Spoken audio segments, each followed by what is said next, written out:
Live and online, it's Sleepless with Steve and the Movie Book Club with your host, Steve Pulaski.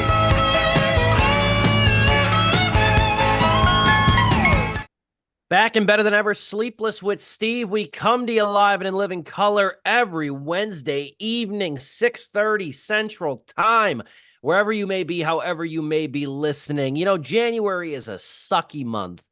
January is a truly sucky month weather-wise. Have you got your credit card statements yet from Christmas? Those aren't fun to look at for sure. But one of the things that keeps me going for January is the wealth of great Sleepless shows. We've got our favorites of the year show. We got our worst of the year show. And then we also have, generally, if the timeline lines up, we have the Oscar nominations to look forward to, the announcements. So this is one of those shows where we're not touching on any films. There's not a ton of films really in theaters of note. I don't know about you, gentlemen. If you gave me a free ticket, which I'm not going to lie, I mean, I have AMC stubs, so it's pretty much free. If you gave me a free ticket to go see The Beekeeper with Jason Statham, probably still wouldn't go see it. Probably still would not go see that film. And if I don't want to go see it, I'm not going to subject you guys to it. So that is why I'm really happy the Oscar nominations came out this week, so we didn't have to suffer through that and do a review of that movie. But we are talking the Oscar nominations today. That was going to be the entire show, but we do have to carve out some time to remember a really amazing director, a director that I've seen quite a few of his films. I was really sad to hear that he passed away, and I want to devote a little bit of time to talk about him because I think he's very significant. I also think he's not really a household name either, despite his movies being household names. So I want to touch on that. But before we get into all that, it's great to see you two gentlemen. As always, Joe Viso with a very appropriate background referencing Oppenheimer, which cleaned house, at least in the nomination department for the Oscars this year, with 13, count them, 13 nominations. There are 23 categories of the Oscars if you are keeping score. So all but 10 categories are without an Oppenheimer nomination of some kind. Props to you on the background. And we, of course, got Dominic Guanzon, absent last week. Grateful that we have him this week. First things first, gentlemen, how are we doing? Joe, start with you. I'm doing good. Oppenheimer, I mean, we'll get into it later throughout the show, but yeah, it definitely has a ton of nominations, and it's probably going to win a lot of those nominations too. So don't be surprised if like 90% of what it's nominated for, it ends up winning in as well. I'll get into of course, like my guesses and everything if I had to pick for those categories later on in the show. But overall, I'm doing good. I'm glad it's raining. I know that sounds weird to say, but after the weather we've been having, it's nice to have 40-degree weather and rain. The rain's been actually melting the snow when I was afraid it was going to turn it more into ice. That only happened for a day, and then with the warmer temperatures, it seems like things are getting better. It felt good going outside and not having my face hurt. I was like, okay, thank God, we're back to this kind of temperature. I'll just sidebar real quick and say this. I was the only one because we had an ice storm yesterday because we can't have anything nice. You know, if we have nice temperatures now after having a week of sub-zero, we have to have some sort of precipitation. We had ice last week. I think you guys got it worse, a little bit worse than we did over here in Eastern Iowa. But it was funny. It was like 7:30 in the morning. I went out to go mail some stuff at the radio station. And when I drove to work, it wasn't like freezing rain yet, but when I went out about an hour and a half later, it was. And I kid you not, I walked outside, freezing rain. You can hear the patter of the ice hit the pavement. I walked outside and I said aloud to nobody, I go, fucking nice out here. It was amazing what a 35-degree difference, like balmy. Yeah. You know, I walk out with my jacket unzipped. It's pretty nice. Dom, how are you doing, my friend? We missed you last week. Yes. I love having an extra 20 minutes to my 30-minute commute. So that was like a fun 50-minute drive home just now. But yeah, overall, just staying busy. Just when you think work all wraps up for the holidays, it comes right back swinging with a bunch of changes because it's the new year. But yeah, I mean, that's about as detailed as I can really go into. I am trying to go into the city, Chicago, once a week to go see a show. And that has proven to be quite difficult. just in terms of time, um, and getting ready for the next day, because usually these sets they start at 9 p.m., which means they don't get out until midnight. And the drive home is nice, but that means I really can't use public transport. I can't use the metro because the last train out is 12:30 out of Union Station, Yep. which means the train doesn't arrive at Downers Grove, which is my closest station in Bolingbrook, Downers Grove until 1:30, and then I have another 20 minutes to drive, so I don't get home until like 2. So I just have to be a suburbanite and drive straight there. But either way, trying to do that. This will be 3 weeks in a row now, which for me is a very not a big accomplishment, but I am impressed with myself Do trying you to do this break on the a chains school of night? suburbia. Do you Say do again? this on a school night where you have to work the next day? Yeah. Oh shit. What time do you have to work? So tonight, uh, the set starts at 9. What time do I have to work the next day? It depends. It really depends. So 9 a.m. Tomorrow, thankfully, which isn't bad at all. No, you And I get to am just sleep. driving there, so I'll get home at like 12:30, which isn't too bad at all. And I know some people have got tougher commutes than that, but just trying to not be so suburban is my mission for this year. I was gonna say like Catherine and I go to movies on Thursday night and stuff like that, and the new movies and stuff. And sometimes they vary. Sometimes they're as early as 2 o'clock in the afternoon, Mm, and sometimes they're not till 7. We get a 7 o'clock movie, and I'm like, fuck, I gotta be up at 5:30 the next day. right? I'm like, you making the commute, and I live 2 minutes, 3 minutes away from the theater. So I Oh, mean, nice, yeah, dude. I live about Driving, right? three, Driving. yeah, Yeah. driving about 3 minutes away from the theater, low key. So yeah, it's funny you mentioned that. I'm over here like, man, I bitch about a 7 o'clock hour and a half movie over here. You know what I mean? I'm just like, I'm like, they couldn't put it at 5, right? They couldn't put it at 5. But no, did you get time for yourself last weekend though? All things considered, you don't have to go into too much detail, but you get time for Yes, yourself. much needed. Much needed. So that was good. And I Good. am very much looking forward to I saw yeah, last night I saw Poor Things, and what an Oh, effing movie. What a Oh, we're movie. seeing it tomorrow. Don't say anything more. Gotcha. It's at 4 o'clock. The movie gods were very kind to us with this time tomorrow at 4 o'clock. Hmm. So I can't wait. I cannot wait. And I got a hunch too that we're gonna get because honestly, I think this is the year where at this time there's the most best picture nominees I have not seen. yeah. About half. I got a hunch we're gonna get American Fiction here very soon too. Same. Yeah. We I we got a already hunch we're gonna get that. we already got it at some of my local theaters nearby, but I think it's getting more widespread because of the Oscar campaign that it's getting. Um, Actually, one of my theaters, Marcus Theaters, they're doing a promotion where you can pay, I think it's $25, and you can see 4 of the 10 or 9 best nominees, best picture nominee films. You can see 4 of them. Or if And that's nice. Yeah. There's another one too where you pay $35 and you have the whole day to go see whatever movie you want for best picture. Wow. So like it's like, hey, however many of them you can fit in there. So you can either do this one where it's like, hey, you can see 4 of them any day, anytime. You just have this pass and you use these codes to redeem your movies, or you come one day and you knock out a bunch of them. AMC used to do that. I don't know if they do anymore because, like I said, I'm not. We have an AMC Classic out here, so it's different. Yeah. AMC used to do this sort of thing, like 35, and you pick the Oscar nominations or the Best Picture noms that you want to see. And the only reason I know that is because if you chose that option, they gave you a booklet with information and production notes about the Best Pictures. And my buddy at the old theater, AMC Yorktown, he used to save those for me. Nice. He used to save those for me when I would come to the theater that weekend. Because by that point, my mother and I had seen most of them. Yeah. You know what I mean? So we wouldn't opt for that, but he would always save me the booklet. He did that for like 2, 3 years in a row. Nice. I think I'm gonna do it because I want to see American Fiction because that looks amazing. I didn't get a chance to see Past Lives, and then I think I Watched might. it last night. Oh, nice. I think I honestly just might go rewatch The Holdovers and maybe Barbie or Oppenheimer, depending on how I'm feeling.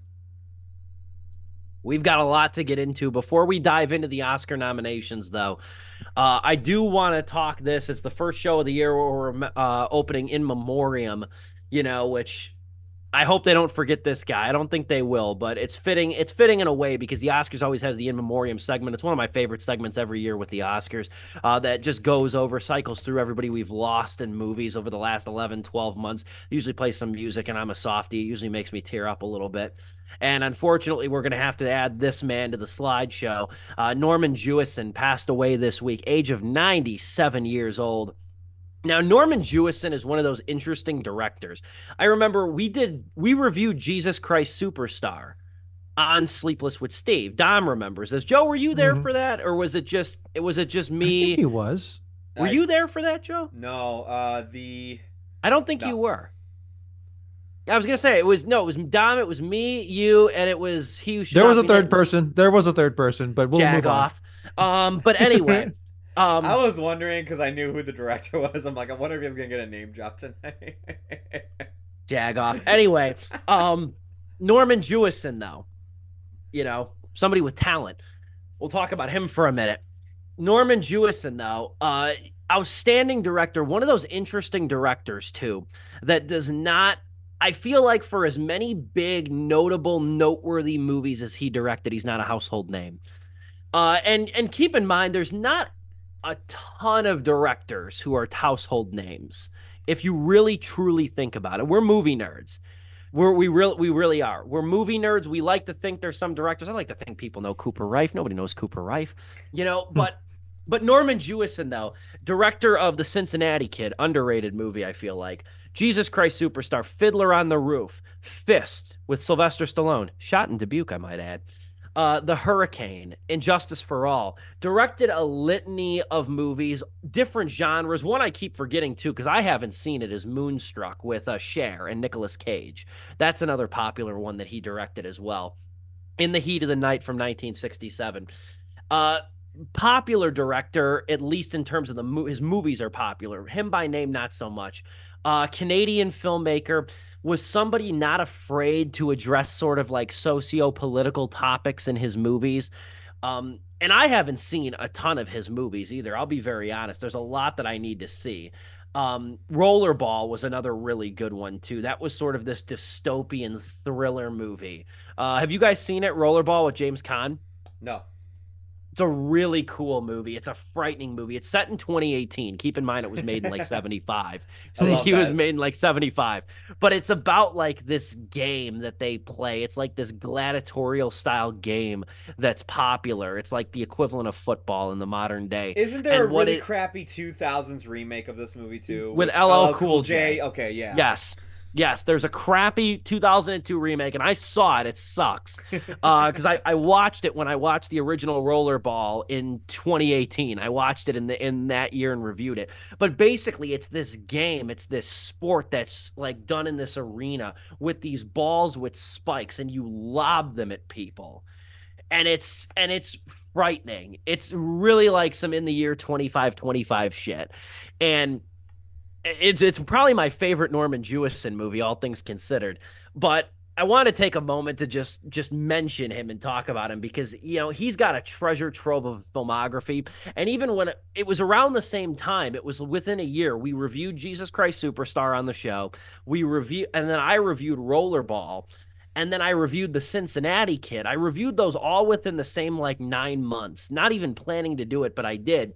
And then I was like, I kept, writing these reviews and like referencing Norman Jewison. And I was like, why aren't people talking about him? Or like, why isn't he more credited than he should be? So when he passed away, and I remember even when I was writing those reviews, he was like 92, 93. And I'm like, this guy, he's got a finite number of days left on the earth, man. We need to like retroactively appreciate him more than we do, I think. So I wanted to just take a minute and just give time to a director that I think deserves a little bit more of the limelight because his stories live on. And maybe that's how he would have wanted. He was not a very public individual. He was honored at an Academy Awards ceremony some years ago. He was honored at a couple different awards too. But he wasn't, his last movie he directed was 2003. It was more than 20 years ago. So he wasn't a very active individual up until the end. I think he enjoyed his quiet life, really, he did. But I wanted to give some time and consideration and talk about him, at least just mention him. I don't know if you guys have seen any of the movies. I'll start with you, Dom, because I know you've seen Jesus Christ Superstar. and you have some affection for that movie too. But anything you want to add, I know this was really my idea to bring up, but anything you want to add, I'd love to hear. Yeah, he's definitely one of those directors that makes made so much of a mark in the 60s and 70s, particularly in the 70s, that it's like, God damn, this is definitely someone you just need to look into. Like, I have been eyeing the Sylvester Stallone movie Fist for the longest effing time, and I just need to sit down and watch it. I need to find it wherever it's streaming. That one just is, it's like it's Good about luck. you need. Good luck. Good luck. And not to interrupt you, because I just wrote about Fist Okay. for our radio stations and stuff, because it was shot in Dubuque. It's mostly shot in Oh, Dubuque. okay. Dubuque is a stand-in for 1930s through 50s Cleveland. Huh. But here's the thing, and I noted this in my article, you cannot stream it anywhere. You can't even rent it on Vudu. Son of a bitch. You can't. The only thing, unless you want to use one of those websites, wink, wink. The only way you can watch it is the out of print MGM DVD. And wouldn't it be great if MGM, the studio behind Fist, had a fucking streaming service where they could Hmm. put this movie on? MGM Plus. Shout out. But anyway, I don't want to go on a tangent. But yeah, Fist was shot in Dubuque, and you can't watch it anywhere, unfortunately. MGM. That's their streaming service. Um, yeah, but he's definitely someone that's just been there influencing a lot of other people's work, particularly with Jesus Christ Superstar, because that is just Jesus Christ Superstar is such a batshit insane concept of a movie. Like, and it's that, and but it's also like something that should have failed. I should also mention it wasn't an original movie. It's adapted from an L. I have a really, really ratty, degraded one of the LPs of the original Jesus Christ Superstar with a slightly different cast before they switched it for the movie adaptation. Tim Rice and Andrew Lloyd Webber, right? Oh my God. Yes. Yes. And the adaptation into the movie immortalized the whole thing, and he was also a screenwriter on it. So that's, I mean, I Jesus Christ Superstar is one of my top three. It's a rotating three musicals of all time, movie musicals of all time. And looking at it, it's just like there's so many, like Moonstruck, Soldier Story. It's like I gotta sit down and watch me some Norman Jewison, because I think a good like honing in on directors is definitely something I personally need to do. Just like spend a good month or two like honing in on this one director That's just what I so I did can with get their vernacular. that's what I did with Bigelow, and that's how I found out about Yeah. Strange Worlds. Which we reviewed. Nice. Okay. Yeah. Yeah. So I think whether it's Jewison or not, that's something I need to pay homage to. And we'll see if I can find Fist. Strange Days. Woody Strange Allen. Days. My bad. Strange Days. Strange Days. Right. Right. Right. Woody Allen was my director that I dove into. I did Spielberg for a little bit too, but Woody Allen was really the one that I was determined to go through everything, all 44 movies at the time. Joe, anything you want to add about the Norman Jewison conversation happening? I really don't have much to add. Unfortunately, I didn't see Jesus Christ Superstar.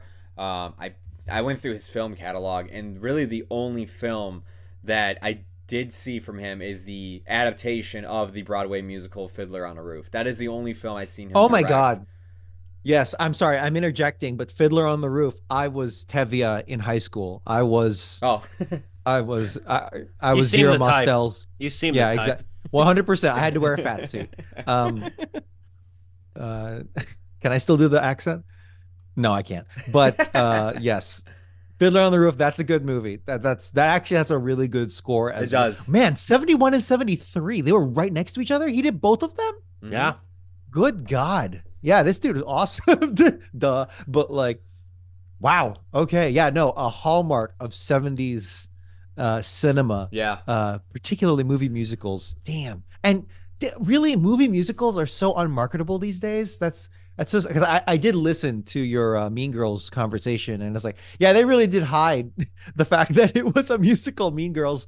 And that's so sad that that is the financially superior move in marketing. But Yeah. I don't know. Maybe they don't make them like they used to anymore. I don't know. But they kind of do.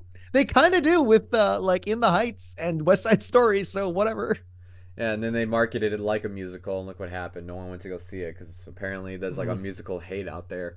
But yeah, Well, I mean, that was 2020, right? Though in the Heights or 2021. 2021, I think. 21, Okay. 2021. Yeah. Yeah, I don't know.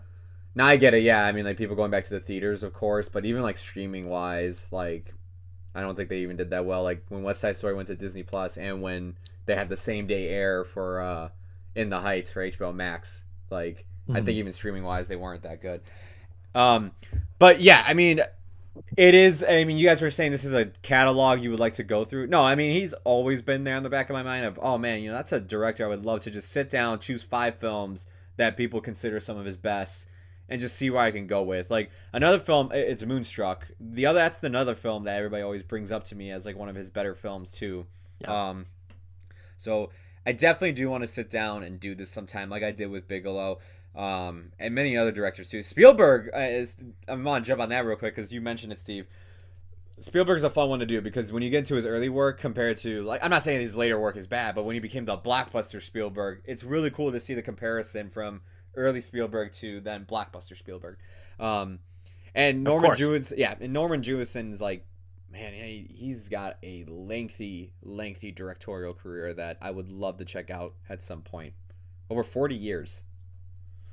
It's funny too because people bring up Fiddler on the Roof and like especially when he just passed and everything, people like say Fiddler on the Roof director Norman Jewison dead in 97, or they say Jesus Christ Superstar. One of the movies I thought of, because again I watched, this was another one I almost forgot about, was Dinner with Friends. It's an adaptation of Donald Margiles play, and this was right after I graduated college, and one of the last classes I took at our college, North Central College, shout out, is was a playwriting class. And Dinner with Friends was a really good play. I read on my own. I found it on my own. I read it on my own, and then I watched the movie.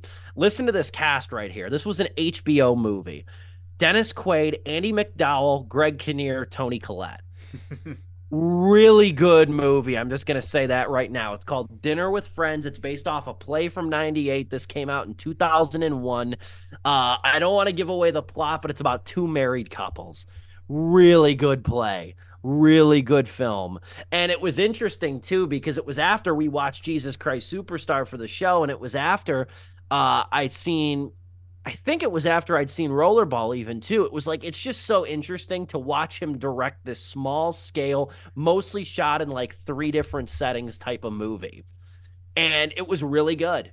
It was really good. We talked a couple of weeks ago too about like, or last week actually, Joe and I, you and I had a back and forth about David Gordon Green with The Exorcist Believer and Yeah. everything like that, and how David Gordon Green has this sort of like diverse filmmaking repertoire, and Jewison has that too, maybe to a larger scale, but it's always interesting when you see a director kind of take something out of his wheelhouse. But rest in peace to Norman Jewison. Glad we devoted a little bit of time on this show. And we shall devote the remainder of the time of this show to talk about the 96th Academy Award nominations. I don't know how well you could see this, especially with my background getting in the way. Got my ballot right here. Haven't filled it out yet. Have not filled this thing out yet, but I printed my ballot. And I got a lot of commentary coming out right now. The Oscars are happening on March 10th. So we got a ways away. Why they're waiting until March for this, I have no idea. I Probably have trying no to clue. find a host last minute like they did with Joe Coy. Well, they got Jimmy Kimmel. They've had Oh, Jimmy okay. Kimmel All right, for a good. couple of months. They've had him for a couple of months here. I don't know why. Like, I don't know why the Oscars. I think part of the problem with the Oscars too is that it's not on a set weekend. Like every year it's different. Some years it's like early February, some years it's like mid-March. I don't know why they shift dates. I've never figured that out. I got you. Do it the same weekend as the Pro Bowl. No one's gonna care about the Pro Bowl. They'll probably tune in for True. that. True. The Pro Bowl games, Yeah. FYI, the Pro Bowl games. But we've got a lot of stuff to talk about. It's hard to structure kind of just recapping, the Oscar nominations because it's overwhelming. There's 23 categories. I think running through the list of Best Picture just to start, I think that's a good place to start. We have American Fiction. We have Anatomy of a Fall. That is a French movie. We have Barbie. We have The Holdovers. We have Killers of the Flower Moon. We have Maestro. We have Oppenheimer. We have Past Lives. That's a Korean movie released by A24. We have Poor Things, and we have The Zone of Interest. I think of all these movies, The Zone of Interest is the one that nobody knew, or Yeah. not many people. I didn't know what it was. The fun fact, and I'm, of course, like all great Oscar movies, you can't watch it anywhere yet. Of course not. The Zone of Interest, though, the interesting thing to note about the Zone of Interest is that Sandra Hüller, who is the lead actress in Anatomy of a Fall, who is nominated for Best Actress, is also the supporting actress in the Zone of Interest. I did not get a chance to look up if somebody who was in like multiple Best Picture nominations in the same year has ever happened before. But a credit to Sandra Hüller, though. Credit to her. German actress who's in both Anatomy of a Fall and The Zone of Interest. But those are your Best Picture nominees for this year. Still need to see quite a few of them. Happy at least to report that 3 of these movies, the holdovers Barbie and Oppenheimer, made my top 10 this year. I think it's a uniformly good list. I'm seeing Poor Things this weekend. Cannot wait for that. Me and Catherine are going to go check that out this weekend. Watched Past Lives last night. Past Lives is one of those movies, too. I liked it quite a bit. I recommend, though, if you can really zero into it, it's one of those movies you have to be patient with. It's one of those movies like that is it's very like textured. It's very visual. It's quiet, but it's a very well told story. And it's one of those movies that the last 20 minutes of it, you're kind of reminded, or you kind of realize how much it hit you. It's one of those movies. Definitely recommend it, though. Past Lives. Still need to see American Fiction. Still need to see Maestro. Still need to see Poor Things and The Zone of Interest. We'll try to see all of those by the time the Oscars roll around. But there is a lot to talk about with these nominations, too. Barbie getting 8 nominations, but Margot Robbie not getting Best Actress, Greta Gerwig not getting Best Director. Here's something I thought about on the way to work today, is that the internet's up in arms, and believe me, I was shocked. I was shocked when I saw that Ryan Gosling got a nomination for his role as Ken in Barbie. But Margot Robbie doesn't get a nomination for Best Actress. Greta Gerwig doesn't get a nomination for Best Director. And America Ferrera, poor America Ferrera, gets nominated for Best Supporting Actress in what has now become known on social media as the Jamie Lee Curtis Award. Yeah. As a relatively undeserving award in a bigger film for America Ferrera. But here's what I will say, though. Here's the funniest part. We've been doing the show a long time. We remember when we, in addition to talking about the Oscar nominations, we were talking about hashtag Oscars so white trending for multiple days. We remember that. Here's the funniest fucking part about Greta Gerwig and Margot Robbie not getting nominated. I thought about this. It literally came to me on my way to work. I said, Lily Gladstone is nominated for Best Actress. She's nominated for Best Actress. And there is a female nominated for Best Director. She's Justine Triet, who directed Anatomy of a Fall. Nobody's seen Anatomy of a Fall, so nobody's giving it any kind of social media buzz. You're not going to hear it on Twitter as much as Barbie. Yeah. But here's the funny thing. Lily Gladstone, a Native American, is nominated for Best Actress for Killers of the Flower Moon. But we are so pissed off that these 2 white women are not nominated. We are so pissed off right now that we can't even recognize it. I don't know if the conversation is reductive or what. And then the last To thing. be fair, though, Lily Gladstone had the unfortunate happenstance to be in a movie that kind of sucked upon retrospect. Yes. Kind of really wasn't all that great. But she was great. But she was great. She was great. And I'm thinking back to like all the subtleties in her performance and the context of that, of her scenes. But like, man, that movie just really leaves a bad personal taste in my mouth. God, but continue. Yeah. The only other thing, again, and I'm just kind of running over just kind of basic general thoughts. I promise I'll shut up here. My favorite category this year, and it's tough because there's a lot of good ones here. You have Best Actor, Paul Giamatti, Cillian Murphy. I purposely said Paul Giamatti first. You have that category. You know what category, though, that I really like here? And I thought America Ferrera did really well. I thought she did well in Barbie. I didn't think she'd get an Oscar nomination, but good for her. Best Supporting Actress is so good this year. It's so fucking good this year. It is, yeah. You have Emily Blunt, who I think is one of the more subtle and least discussed parts of Oppenheimer, especially in the third act with the court proceedings. Yeah, As that's the scene that Kitty, you know they're gonna play. Yeah, like at the show. I thought Emily Blunt gave a great performance. I'm happy to see her nominated. I am the only one here who is. Did you see Color Purple this weekend? No, I didn't. I know I said I was gonna go do it last time we spoke. I got caught up with school that I'm gonna try for this weekend. I've learned that unless if I don't go see this like a movie that we're gonna review with friends, I gotta go see this shit Saturday morning because otherwise I get distracted or something else comes up. Danielle Brooks in The Color Purple is absolutely outstanding. I'm so happy she got nominated. We went and saw Catherine and I went and saw Color Purple a couple weeks after it came out. I think it was actually a week after it came out, week or two, and we were the only two in the theater.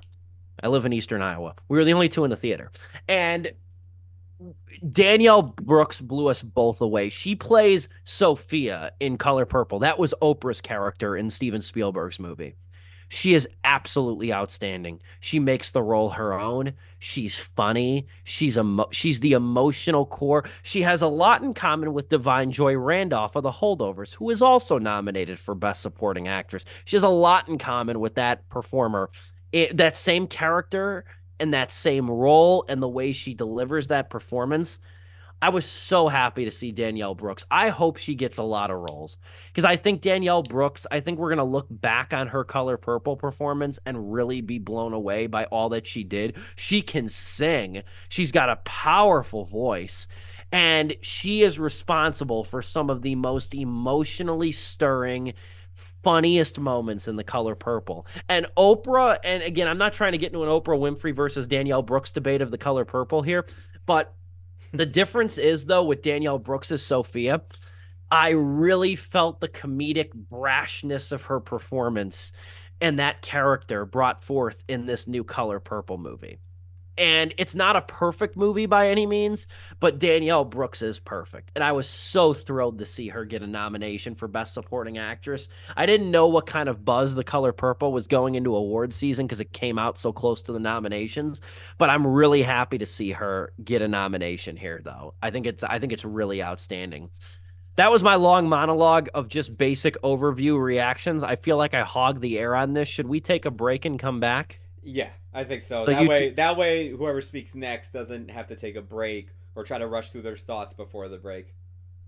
Yeah, I sucked the air out of this. I apologize. No. That's all right. We will tell him story after this. I will mute my mic after this because I'm really interested in your guys' thoughts too. I just had to kind of get a little bit of just an overview of the stuff that stuck out to me with the Oscar nominations. So we will come back with Dom's thoughts and Joe's thoughts, at least generally on the Oscar nominations. And then I think at the end, we will handicap the big six categories. I think at the end, we'll give our way too early predictions on what we think is going to win in all the respective categories. So we will do that after our Zoom-sponsored intermission here. We're coming back with more Oscar talk. It's a great show tonight. Steve Pulaski, Joe Viso, Dominic Guanzon. Don't go anywhere. Sleepless with Steve, live on YouTube on this Wednesday evening.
Back and better than ever, Sleepless with Steve. Back after the Zoom sponsored intermission. We are talking about the Oscar nominations just revealed yesterday, very early morning. Was probably one of the couple hundred people to watch the live stream on YouTube as it was being unveiled. Those are always very anticlimactic, very low budget.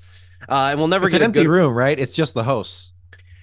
There's a few people there because you can hear applause in the background. There's very few people. I don't know who they are. They never show the crowd, but it's usually just, a cut like two actors, like supporting actors that just give these nominations. The best, I was telling Catherine even a couple of days ago too, the best one was Seth MacFarlane the year he hosted because for some reason he did it.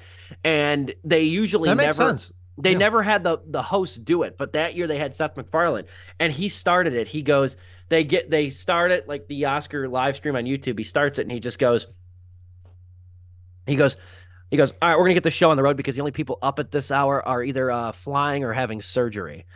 Because it's 5:30 technically in Hollywood. It's 5:30 in the morning when they do it. Because it's usually about 7:20, 7:30 Central Time when they do it. But either way, I gave kind of my brief distillation of like my reaction to the Oscar nominations and everything. So we're going to pivot over to you, Joe. Your reaction to the Oscar nominations. Go all over what stood out to you, what immediately caught your eye. We'll start with the one that's being talked about most, which is the Barbie snubs. Look, I'm going to say this. I'm not surprised about Margot not getting in for Best Actress. If it is 5 performances, I do look at those 5 performances. I'm like, okay, yeah, they are very noteworthy. That's not to downplay her Barbie performance. I think her performance in Barbie is great. The fact that both her and Ryan were so committed to playing those two characters as well as he did, and they took it seriously. They took the jokes, all the way that they could and everything, and just that performance doesn't take that away. But yeah, if there's only 5 performances allowed, yeah, I can see that one probably got cut.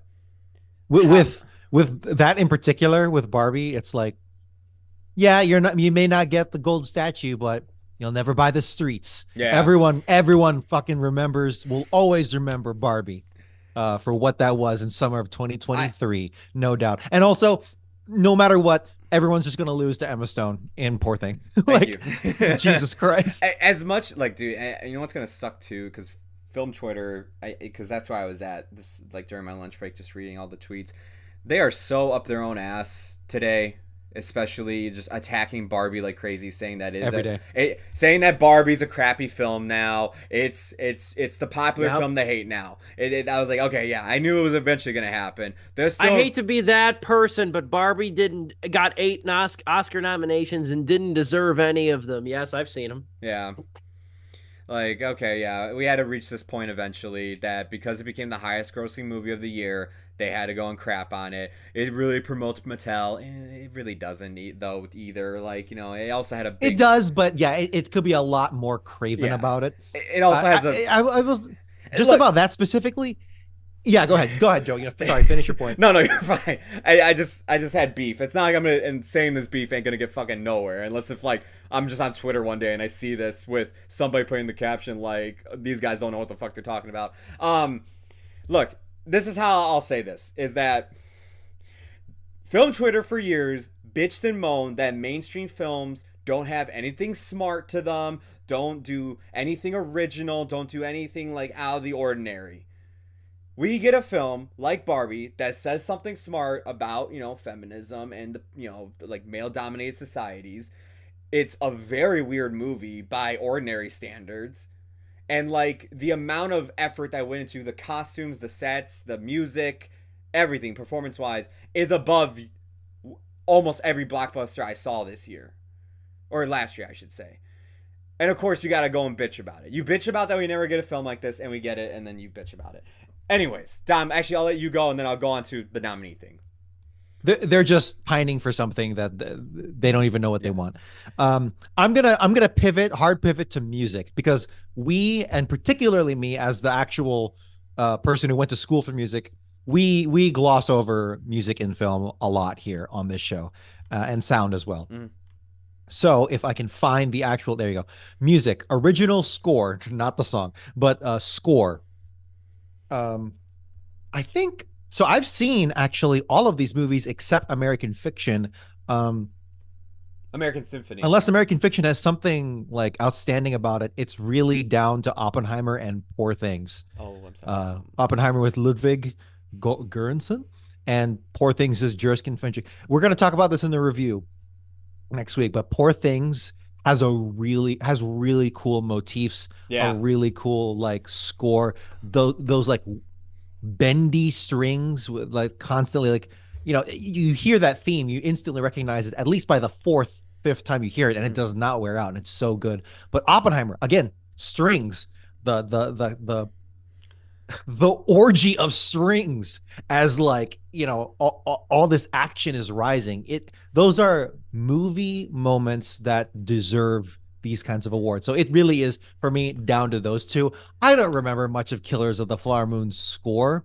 I'm sure a lot of it leans heavily into like Native American music, but like bro, again, the surrounding product does every other piece of art in this movie, artistic, technical, whatever, such a disservice that it just leaves a bad taste in my mouth, because it's like I don't really remember much of the score. I know the last shot in the movie is the drone shot or whatever Of the tribe. going up from the powwow, which is cool, but like man, that's such a reach of trying to be like, hey, we're for this, when you have narratively done the people an actual disservice, which Joe, if you go back to that review, had the perfect monologue into why that was so problematic. I And did. then John, yeah, you did. You had a Oh big man. like rant that perfectly encapsulated pretty much anything that I could have said about it as to why this movie trying to do these people justice actually does it an injustice, just because they did it sloppily. But anyway, yeah, Indiana Jones, anything John Williams at this point. When was the last time John Williams really did something outstanding that was like mostly original? What did he get nominated for The Terminal starring Tom Hanks? I don't remember, but yeah, dude, it's at this point it's just a legacy award, and if he wins any of them in like the past 5 years, it's like that's such a slap in the face to people that are actually really trying. Um, I think and I love John Lincoln Williams, Lincoln was the last obviously. time I Lincoln was the last time he was nominated. I went, damn, that was a good Oh, you know score. what? Lincoln score was great. Yeah. Lincoln score was awesome. So I'm not saying like that's that. Force Awakens or anything he did after that wasn't good. No, it was. But Lincoln was the last time I said, no, he actually has a chance here. Yes, exactly. That's exactly what I'm saying. Yeah. Yeah, thank you. And then switching to music, original score, we're gonna skip that because obviously it's gonna go to Flamin' Hot. And then down to sound. Stole my thunder there. I wanted to say, can we please give it up for the Oscar-nominated movie "Flamin' Hot" for the song "The Fire Inside"? This is Suicide Squad. This is Suicide Squad, dude. If Oscar award-winning Flamin' Hot, oh my god, bro. Dude, I was Holy sitting shit. there. I went, wait a minute, there was a fucking song in that movie called The Fire Inside? I was like, I don't remember this at all. Well, we were joking, Catherine and I, though. I know it's not technically an original song because an original song is defined for a song made for that movie. But a song of for my people, which I'm not even going to try to pronounce the traditional native name of the song. I'll butcher it. But a song for my people from Killers of the Flower Moon is nominated, and we both were like thinking the same thing, and we both said it. I said, the best song associated with that movie, the Stadium Powwow from the trailer, is not even nominated. You know what I'm talking about, right? The song I from the think trailer, so. the I think so. chant that's put to. I'm going to sound like an idiot if I try to impersonate it, so I'm not Right, right, going. right. I'm not going to subject people to that. But it's the trailer song for Killers of the Flower Moon. It's the native chant that's put to like a trap style beat. Yeah. And that'll hype your ass up, man. That'll hype your ass up. It'd be a great sports theme. It'd be a great sports theme. It really would be. But I don't want to steal your thunder there. Continue with best original song. I just think it's funny. I have Oscar not nominated seen. Flamin' Hot. Yes, I have not seen Maestro. I do want to see Oh it, fuck, you're just right. because I like Leonard Bernstein. Yeah. I'm not into him, but rather I'm not too well read on Leonard Bernstein. But he's a giant in all of music, in the 20th century, and extremely influential. But apparently, like, it's has anyone seen it? Because apparently it's hardcore Oscar bait. So I don't know if that hurts or harms it. But I'm gonna anyway, see I it. just think it's funny how Maestro is nominated for sound, but not for music, But in is the it? But original no, score. it's interesting that it's not nominated for score though. But again, original song is a song composed for the movie, Yeah, so and if song, that yeah, that movie's makes sense. taking pre-existing music, that's the whole thing. That's Yes, like there's technicalities here. Like yes, Barbie's yes, yes. nominated for adapted screenplay, which I think is kind of bullshit. But Hmm. but like Yeah. score, I was surprised it didn't get nominated for. But again, Hmm. is it original technically? Because I it's guess. remade Yeah, I from don't his know. works.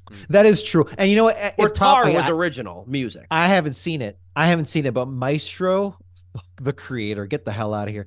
Maestro might do it if I'm imagining the scenes. I haven't seen the movie, but if I'm imagining the scenes where they're really playing with what he's doing with it, because he was a music educator too. He was an explainer. He's like Carl Sagan, right? He's the Carl Sagan of his field, where it's like, yeah, he's obviously really smart. Neil deGrasse Tyson too, where it's like, yeah, they're really smart in their field and they can just do this in a lab forever, but they also did the extra step and communicated all these things to all these ideas, all these seemingly advanced, incomprehensible things so beautifully to the listening public. Mhm.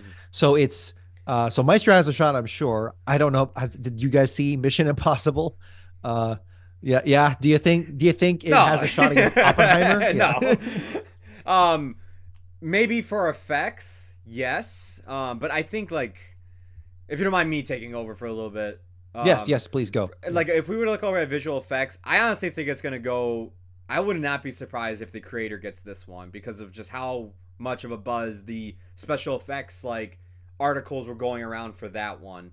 Where like Talking people about were like, VFX now. the VFX. VFX, yeah, the visual effects. Yeah, I wouldn't be surprised if the creator were to get that because I was saying like Mission Impossible won't get I can see sound, that too. but it's also a chance that it can get visual effects.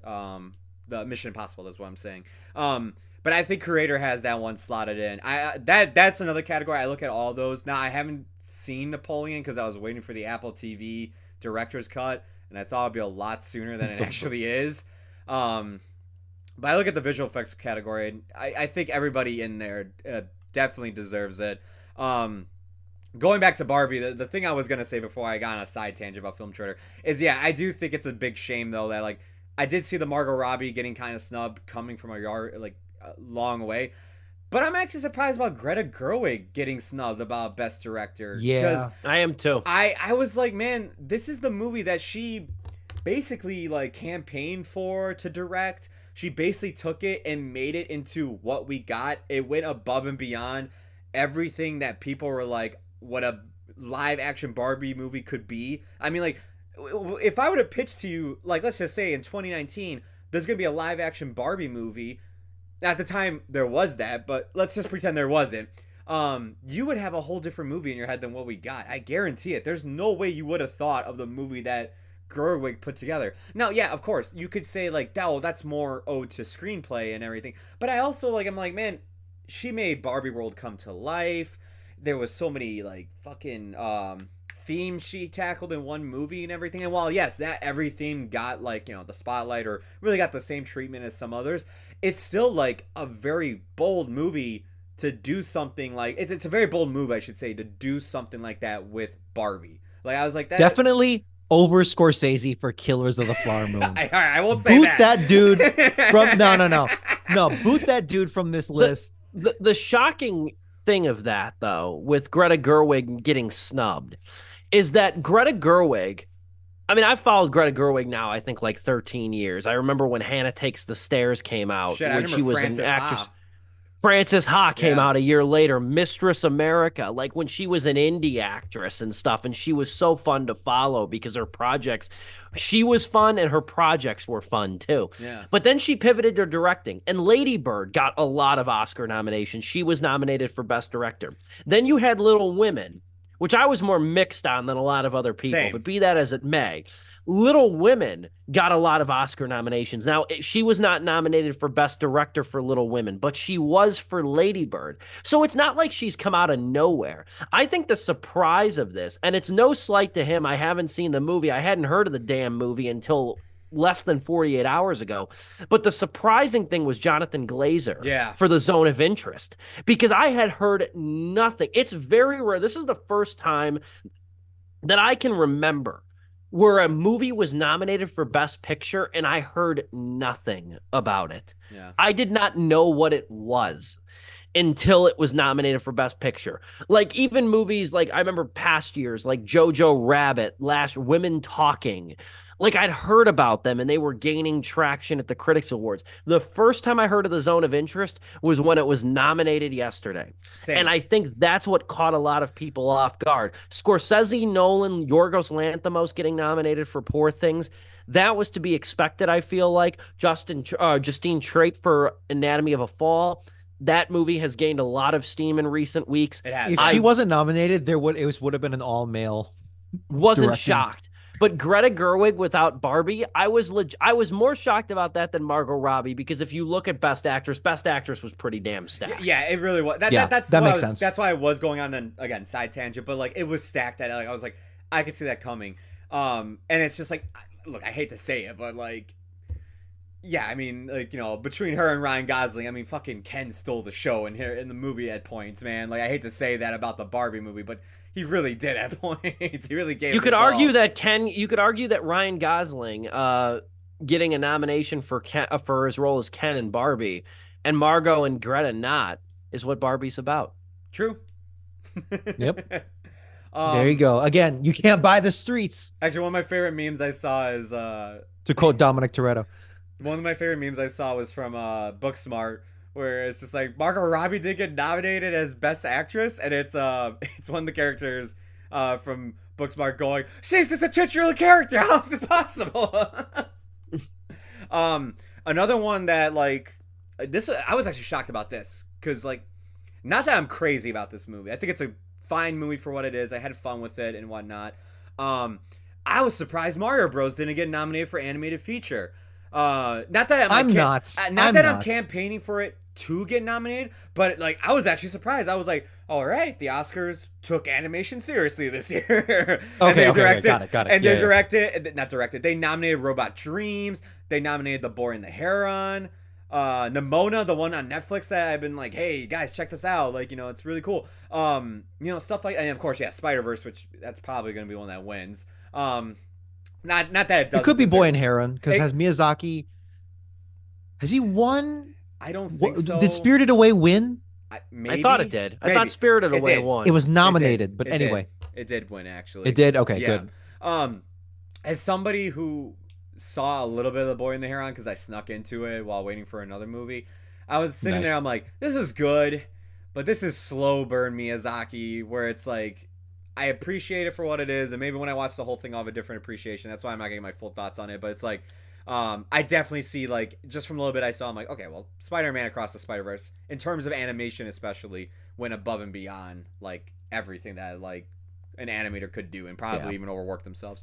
Now for screenplay, I know you already mentioned this, Steve, but yeah, I do think adapted screenplay with Barbie. I mean, I sound like I'm on such a Barbie fucking, like, what's the best word here? Like, I get it. No, conquest. it's all right. But yeah, I do think it as adapted screenplay is a bit bullshit because it's like, sure, it's adapted from the toy line, but come on, man, it wasn't based on any like Barbie book, Barbie movie beforehand. This was all thought of. Have you played Horse Adventures? Okay, you got me there. I haven't. So I'm just kind of like, it really should be original. I see why it's adapted, but it's like, oh well, like whatever. That means the holdovers might actually win the original screenplay now. So I guess while I may lose something, I gain something at least. Dude, holdovers is such a dark horse. But it really is, it's not surprising at all. Yeah. And if it wins anything, either actor or screenplay, that's going to be such a dark horse. I think Divine Joy Randolph will win. I would love. Yes, and Divine Joy Randolph. I would love. Out of everyone there, I think that makes the most sense to me because it was such a subtle performance. But like, man, ain't that fucking depression Ain't that what it is right there? That one breakdown, which that's of course that's going to be the one that they show at the award show. But like, That'll man, be the clip. that'll be the clip. But still, contextually, like it hits so hard, and you think that scene is going to go in so many different ways, but it just The, happens, and it's like, yep, that's exactly how those things happen. Yeah, Contextually, it feels so organic in that movie, man. That's yep, what I love about 100%. that performance. Before we get into kind of handicapping here, real quick to wrap up the show, the other thing I want to note too is I will say, obviously, Barbie, as far as snubs are concerned, is really getting all the play. The one movie I'm pretty shocked that didn't get really anything. I think it got one nomination total, and I think it's one of the bigger snubs. Charles Helton for May December Charles Melton. and May December Charles Melton, excuse me, Yeah. for May December and Yes. May December as a whole. I mean, if you would have told me a Natalie Portman and Julia Moore led movie didn't get nominated for really none of the major categories, I'd be pretty shocked. Yeah. And that was the director too of Carol with Kate Blanchett just about 7 years ago. Yeah. So that was a pretty sizable Oscar movie too. I was pretty surprised that that didn't get anything either. Charles Melton was outstanding, and it says something to be in a movie alongside Julianne Moore and Natalie Portman and to be as good as he was. But May December is just a wild movie in general. Like it made my top 10, and it's one of those movies that's kind of lived in my head since I've seen it. Yeah. And I highly recommend it. Now again, I haven't seen Rustin or Maestro, so I can't really say or American Rustin. Fiction. So I can't really That's right speak. up my alley, by the way. That story of Maynard Rustin. Oh yeah. That's like, God Well- damn it, that's right up my alley. Why didn't I watch that? Sorry, continue. No, you're good. While I haven't seen those three movies, I'm actually surprised Zac Efron didn't get a nod for Iron Claw, man. And like I thought for a second, I'm like, man, did it come out too late that it might not be considered? But then I saw The Color Purple on here. I'm like, No. nah, man, that came out the same time. Like it definitely could have been nominated. I was actually genuinely surprised because that's all anybody was talking about with Iron Claw was how good Zac Efron was in that fucking movie. Yeah, the Iron Claw got shafted for sure. Yeah. Like it didn't get anything. And again, I liked it a lot. I do have a couple complaints with it, but in general, though, Zac Efron gave amazing performance in that For movie. real, yeah. And it sucks that no awards so far have been like no award season or throughout this award season, I should say, no nominees have been given to him. It's a fucking shame. You can make the argument again that like Best Actress, it's a stacked category. But I think Coleman Domingo for Rustin was sort of the dark horse surprise of that whole category because I could see Giamatti, Murphy, Wright, and even at least Bradley Cooper, Giamatti, and Murphy getting it, like the nomination. I was surprised to see Coleman Domingo. I have not seen Rustin, but that was the one that was like, okay, like there's always one that makes you raise your eyebrow. Yeah. Real quick, I'll give my predictions, what I think is going to win really quick. Yeah. And this is my way too early. I don't publish my predictions till about mid-February or about 2 weeks before the Oscars happen or a week roughly. So you can find those predictions when the time gets closer. StevePulaski.com. But as far as my way too early predictions for the major categories, supporting actress, I've said it's Divine Joy Randolph. I checked that box already. Divine Joy Randolph's winning it. Best supporting actor, I've waffled a little bit, and I reserve the right to waffle here. I reserve the right to change my mind. At the moment, I'm going with Robert Downey Jr. for Oppenheimer. At the moment, I'm going. This is you want or you will. What you I think will. What I you think will. Okay. What I think. Best actress, I think it's Lily Gladstone. I don't think that's much of a debate. I think it's Lily Gladstone. Emma Stone, though, is the runner up here. Emma Stone is the one to keep an eye on. There might be a little bit of momentum her way, though.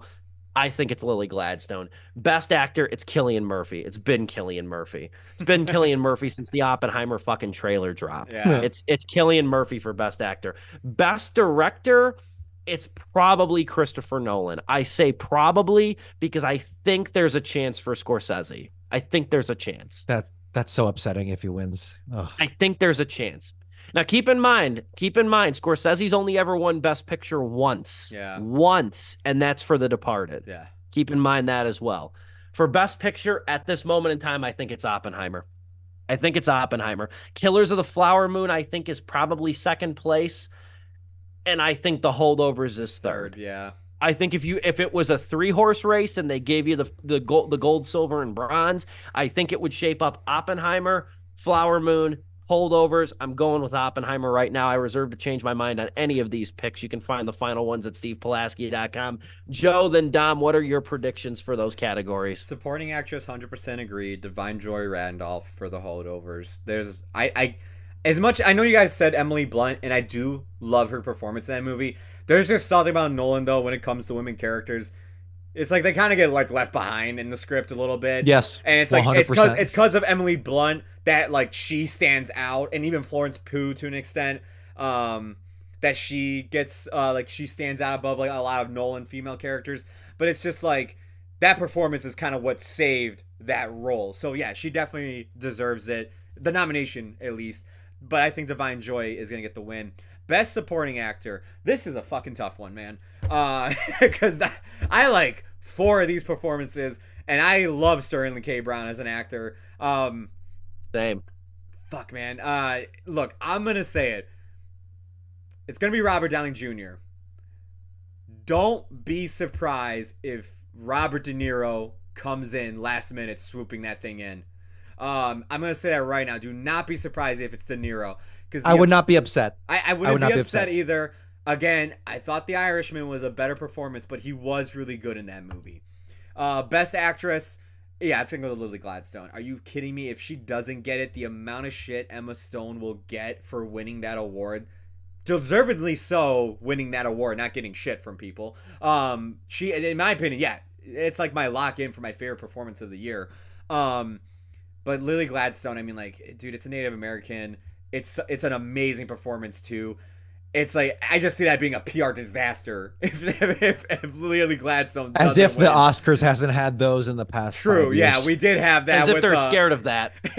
We did have what's his name? Oh my god, the actor that played Black Panther that passed away. Oh my god. Yes, Chadwick Boseman. Chadwick Boseman. We had that. That was the most unforced error out of all of them. You couldn't have predicted, the Will Smith thing, the mix up with Moonlight and La La Land. That's like, all right, that's the day once in a million. the day I actually believed the Academy when they say they do not know who wins until the envelope is opened. Yes, exactly. Yeah, 100%. Keep going, Joe. Keep going. Best actor, Murphy. Yeah, I mean, come on. Best director, I hate to agree with Steve, but I do think they're gonna give it to Scorsese. He's been having this whole like renaissance recently. Nolan's my top pick for that category. Nolan is for me too. I think it should be Nolan. I think Nolan like is killing it with his direction in Oppenheimer. While like Scorsese with Kills of the Flower Moon, again, I'm the most positive of the 3 of us about that movie. I still think though I've seen better from him, but that's just me. Best Picture. Watch anything by him, and it'll be better. Best Picture. It's gonna be Oppenheimer, but I agree with Steve on like the second and third. But I would fucking laugh my ass off if we get an Argo situation again, where because Ben Affleck didn't get Best Director, and then Argo won Best Picture. I would love it if because Greta Gerwig didn't get Best Director, just somehow Barbie wins Best Picture. I would laugh my ass off. The Argo Fuck Yourself award. Good night, America. Dom, your predictions for the Big Six, right? This is the Big Six. Yeah, all right. Actress in a supporting role. I should say I am probably the least qualified to, just because I've probably seen the least amount of movies because I did not see Color Purple. Divine Joy and Randolph, of course, for the same reasons. Actor in a supporting role. I actually think Mark Ruffalo. We haven't talked about the movie yet. Dude, next week, man, but yeah, Mark Ruffalo, he's so good. He is so good in that movie. Everyone does a great job in that movie, and he has the stupidest British accent, but it works so effing well. And it's like, dude, you were born to play this precise role. I never would have imagined it too. It's like, how did you go from while you were sleeping to this, and it's kind of the same thing, but not at all. And this is literally Oscar worthy.